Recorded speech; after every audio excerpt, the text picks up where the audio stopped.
Friends, today in this video we will learn how to check C3Pay balance. As you are aware, if you are living in UAE and working here, many company uses C3Pay card as their salary card, and the people who are working with any company, the company using C3Pay card, they are receiving salary in C3Pay. So how to check what is the balance that is there in C3Pay? For that, what you just need to do, we'll open our C3Pay application. Once the C3Pay application is open, we just need to put correct credentials to log in, like username and password.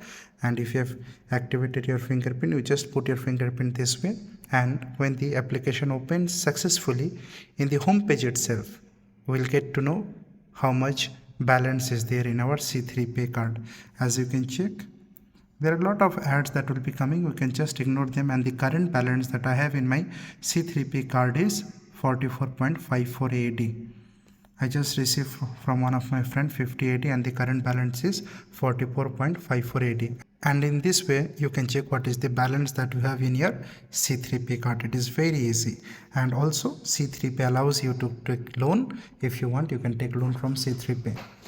And also C3Pay allows many more benefits, like you can just transfer money to your home country using C3Pay itself. But I don't prefer C3Pay to send money home. I use tap send. You can also use that. Okay, I have made a detailed video on how to send money home using C3Pay or tap send. You can just get the link in the description. So friends, in this way you can just check what is the balance that is there in your C3Pay card. I hope you like the video. To hit the like button, if you haven't subscribed my YouTube channel, to subscribe my YouTube channel. Thank you for watching. See you in the next video.